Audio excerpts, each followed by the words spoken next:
Bu yuqarqı resim hamda cho'ng chayniki tuzilishi, undan so'qir chayniki tuzilishini tushuntirgan resim. Sol taraf ustidagi sol taraf resim shu cho'ng chayniki uzunligi 1,5 metr atrofida bo'ldi degan tushuntirishi, o'tirqdagi qismi shu kichik chayniki shundaq tur shakli shundaq bo'ldi. O'rni shundaq deb tushuntirgan resim. Undan ostiga kelsak, ostidagi resimda ostidagi o'ng qo'l taraf asli resimdagi shu cho'ng chayniki, qarg'u chayniki ichki qismi kesib tushuntirgan resim, cho'nglatgan resmi.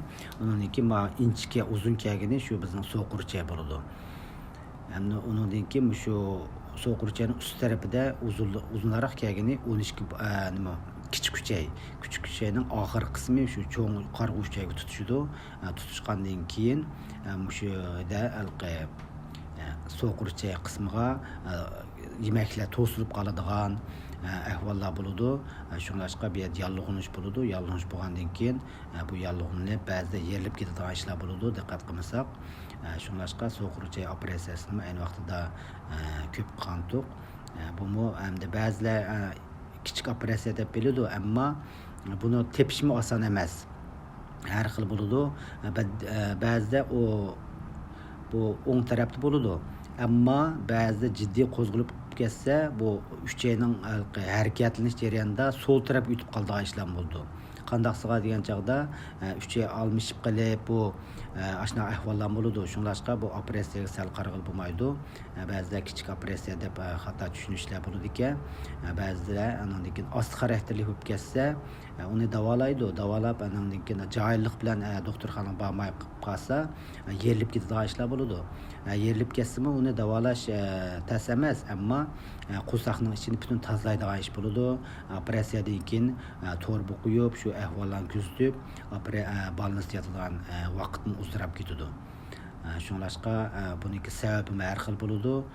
Shunga agar shu o'ng tarafniki ost qismlari og'rib qolsa, darhol doktorga berib tekshirishingizni umid qilaman. Andan keyin shu yuqorqi resimdagi cho'ng chayniki cho'ng chaymi meditsinada yuqori qarab mangan cho'ng chay, to'g'ri cho'ng chay, past tuvan qarab mangan cho'ng chay, uningdagi S shakllik cho'ng chay deb ayiradi. Shunga S shakllik cho'ng chaydan keyin tuz deymiz bir hisobda. Tuz shakllik cho'ng chay bo'ladi. Uningdagi maqatda tutishadi. Shu maqatniki nimasi shu tuz shakllik cho'ng chayga kiradi bir hisobda. Shunga hamda buning uzunligi odatda 1,5 metr atrofida bo'ladi. Hamda oxiridagi bu ikki parcha resim, birisi shu haqiqatan jasadniki to'liq qismi desak bo'ladi. Badanimizning ichidagi a'zolarniki. Sol tarafdagisi sal ranglarga dastlabda jasadni hamda yopinniki odatda o'zlari iyon qiladi ekan, qiyirib qolganlar maxsus yig'ildirib borga iyon qiladigan. Undan keyin biz tugab ketgandan keyin jasadimizni sizlarga beramiz deb shu Tokyo Medical University'da shunaqa yig'inlar qatnashgandik. Bu jasadni formalin hamda boshqa tarixchilardan keyin o'ng qo'l tarafdagidek holatga keladi ekan. Undan keyin shu o'quvchilarga shu jarayonda shu praktika ilib bordik ayni vaqtlarda.